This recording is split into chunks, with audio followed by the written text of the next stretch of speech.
الحمد لله رب العالمين والعاقبة للمتقين والصلاة والسلام على سيد الأنبياء والمرسلين خاتم النبيين محمد وعلى آله وصحبه أجمعين أما بعد فأعوذ بالله من الشيطان الرجيم بسم الله الرحمن الرحيم وأطيعوا الله ورسوله ولا تنازعوا فتفشلوا وتذهب ريحكم فاصبروا إن الله مع الصابرين۔ صدر جلسہ، اسٹیج پر تشریف فرما علماء اکرام اور دیگر قائدین اور یہاں پر تشریف لائے ہوئے میرے دینی اور ایمانی بھائیوں، بزرگوں اور دوستوں، اس امت کے خمیر کے اندر اجتماعیت اور آپسی میل ملاپ ابتدائی سے رکھا گیا ہے۔ اس امت کو امت کہتے ہیں۔ امت کا مطلب یہ ہے جو آپس میں جڑے ہوئے ہوں، ایک دوسرے سے ملے ہوئے ہوں۔ اسلام کی تعلیمات پر ہم غور کریں گے تو ہمیں معلوم ہوگا کہ اسلام کی تعلیم فرد سے زیادہ اجتماعیت پر زور دیتی ہے۔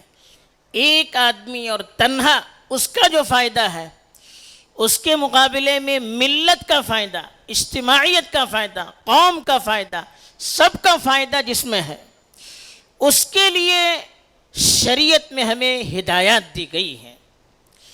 اسلام کی تعلیم چاہے وہ عبادات ہوں، معاملات ہوں یا معاشرت کی چیزیں ہوں، سب پر آپ غور کیجئے، ہر چیز کی حکمت پر غور کیجئے۔ ہمیں اس پر غور کرنے سے ایک نقطہ جو ہمیشہ سمجھ میں آتا ہے کہ اسلام ہر اس چیز سے روکتا ہے جس سے آپس میں دشمنیاں بڑھ سکتی ہوں، جس سے آپس میں اختلاف ہو سکتا ہو، جس سے ایک دوسرے کے دل دور ہو سکتے ہوں، ایسی ساری چیزوں سے اسلام نے ہمیں روکا ہے۔ ہم نماز پڑھتے ہیں، نماز میں ہمیں کہا گیا کہ جماعت سے نماز پڑھی جائے۔ تنہا نماز پڑھنے کے مقابلے میں جماعت سے نماز کی فضیلت کئی گنا بڑھا کر بیان کی گئی۔ نماز میں ہم جماعت سے بھی جب نماز پڑھتے ہیں تو ایک امام ہوتا ہے، پیچھے پوری جماعت ہوتی ہے۔ اب وہ امام تکبیر کہتا ہے تو سارے لوگ نماز کی نیت باندھ لیتے ہیں۔ امام جب رکوع کرتا ہے، سارے مقتدی اس کے پیچھے رکوع میں چلے جاتے ہیں۔ امام جب سجدہ کرتا ہے، پوری جماعت اس کے ساتھ سجدہ کرتی ہے۔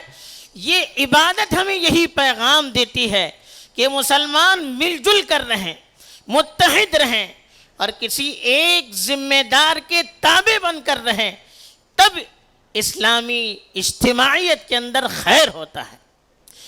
جہاں منتشر ہو گئی قوم، آپ سمجھ لیجئے کہ ان کی طاقت ٹوٹ جاتی ہے۔ جیسے انسان ہے، جب اس کے سارے اعضاء اس کے ساتھ رہتے ہیں تو وہ سارا کام کر سکتا ہے۔ اس کے بدن کے سارے اعضاء جب اس کے ساتھ ہوتے ہیں، ہاتھ، پیر، آنکھیں، سب سلامت ہو، سب ساتھ میں ہو، تو انسان اپنا ہر کام خود کر سکتا ہے۔ نہ صرف اپنا کام بلکہ معاشرے کے سارے کام میں بڑھ چڑھ کر حصہ لے سکتا ہے، دوسروں کو بھی فائدہ پہنچا سکتا ہے، دوسروں کی بھی مدد کر سکتا ہے۔ لیکن اسی انسان کے اعضاء کو کاٹ دیے جائے، ہاتھ کو کاٹ دیا جائے، پیر کو کاٹ دیا جائے، جتنا حصہ کاٹ دیا جائے گا اتنا انسان کمزور ہوتا چلا جائے گا۔ جب سارے اعضاء کٹ جائیں گے وہ انسان کسی کام کا نہیں رہتا ہے۔ یہی مسلمانوں کی اجتماعیت کا مسئلہ ہے۔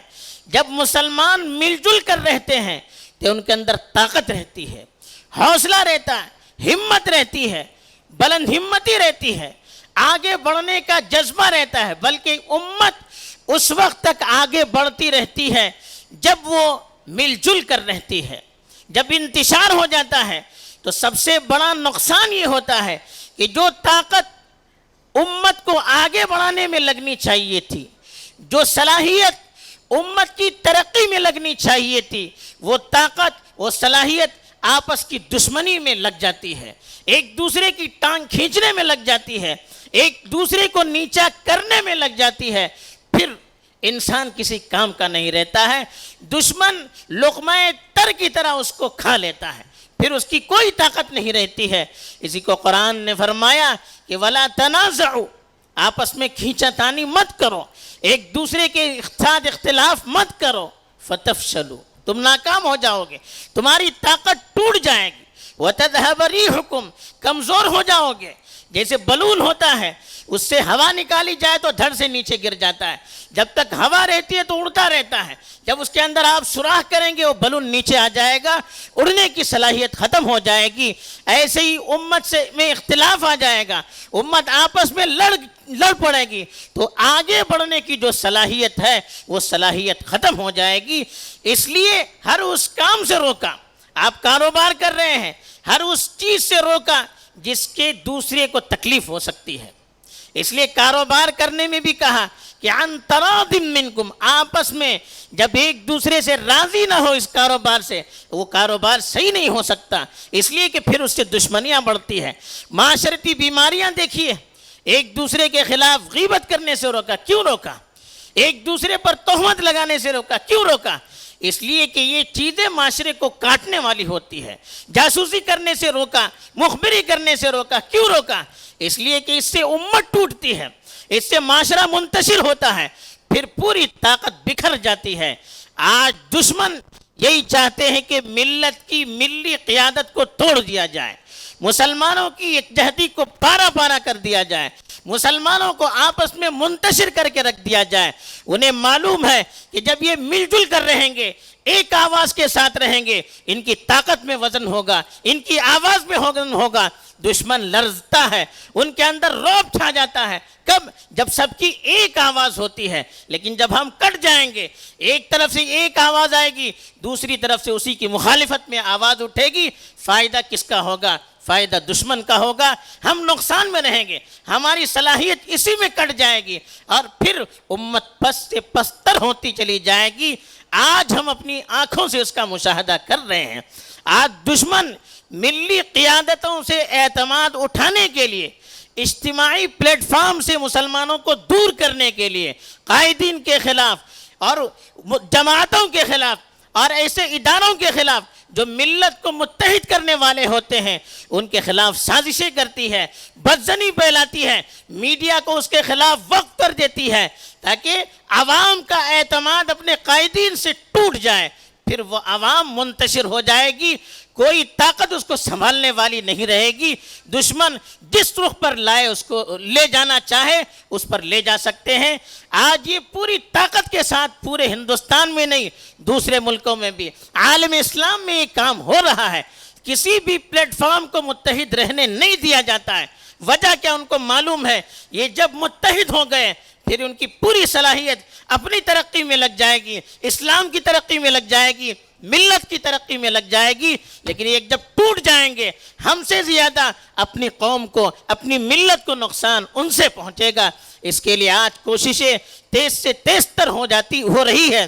ایسے موقعوں پر ہم سب کا فریضہ ہے کہ ہم مسلمان اس وقت جاگ جائیں، محسوس کریں کہ اپنی کیا ذمہ داری ہے۔ وقتی جذبات کے لیے، اپنے نفس کی تسکین کے لیے ملت کو برباد نہ کریں، چاہے میرا عہدہ ٹوٹ جائے، چاہے مجھے اپنے عہدے سے دستبردار ہونا پڑے، چاہے میری رائے توڑ دی جائے، میری مخالفت کی جائے، لیکن میں قوم کے خلاف نہیں کھڑا ہو سکتا، میں ملت کے خلاف نہیں کھڑا ہو سکتا، میں ادارے کے خلاف نہیں کھڑا ہو سکتا۔ اسی پیغام کو عام کرنے کے لیے یہ اجلاس آج منعقد کیا گیا ہے۔ ہمارے یہاں کے الحمدللہ تاریخ ہے، جب سے یہاں پر مسلمان آئے، کب سے آئے؟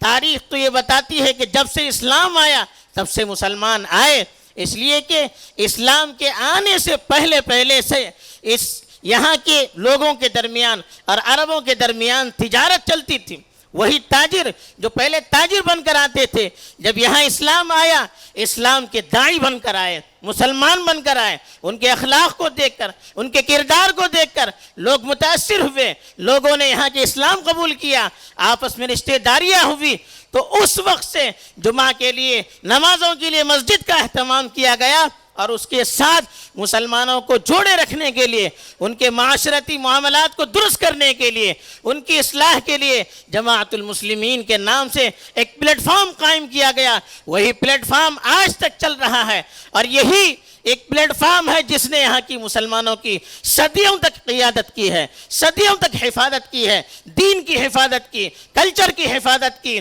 اور ثقافت کی حفاظت کی، اخلاق کی حفاظت کی، منتشر ہونے سے بچایا۔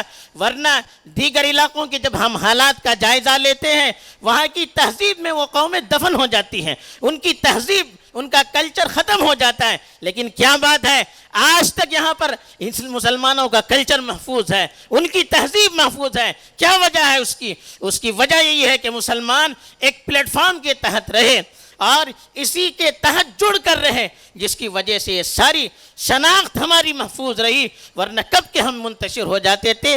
اسی چیز کو باقی رکھنے کے لیے، یہی احساس پیدا کرنے کے لیے، اسی کی تجدید کے لیے، اور اپنے اسلاف سے واقف کروانے کے لیے، اور اس اجتماعیت کے لیے کتنی بڑی بڑی انہوں نے قربانیاں دی، کتنے عہدے کو انہوں نے ٹھکرا دیا، کس طرح سے اپنے آپ کو نیچے کیا صرف اجتماعیت کے لیے، ان کارناموں سے واقف کروانے کے لیے آج کا یہ پروگرام منعقد کیا جا رہا ہے۔ امید کرتے ہیں کہ ہم یہاں سے پیغام لے کر اٹھیں گے کہ ہم اپنے جذبات کے مقابلے میں اتحاد کو ترجیح دیں گے، ذاتی مفاد کے مقابلے میں ملت کے مفاد کو ترجیح دیں گے۔ ہم دوسرے کلچروں میں ڈھلنے کے بجائے اپنی تہذیب پر قائم رہیں گے، اپنی شناخت کے ساتھ رہیں گے، اپنے دین کے ساتھ رہیں گے، اپنے ایمان کے ساتھ رہیں گے، اپنی اجتماعی قیادت کے ساتھ جڑ کر رہیں گے، اپنے علماء، اپنے قائدین پر بھروسہ کر کے ان کے اشاروں پر ہم چلیں گے۔ اسی کی تجدید کے لیے، اسی فکر کو آگے بڑھانے کے لیے آج کا پروگرام منعقد ہو رہا ہے۔ ہم امید کرتے ہیں کہ انشاءاللہ یہاں سے انشاءاللہ دوبارہ اس فکر کی تجدید ہوگی، پھر انشاءاللہ مسلمان متحد ہو جائیں گے، ایک پلیٹ فارم میں آ کر سب آگے بڑھنے کی کوشش کریں گے، سب کی طاقتیں اسلام کی بلندی کے لیے، مسلمانوں کی بلندی کے لیے لگے گی۔ اسی کے لیے آج کا پروگرام ہے، بس اسی پر میں اپنی بات کو ختم کرتا ہوں۔ آخر دعوانا الحمدللہ رب العالمین۔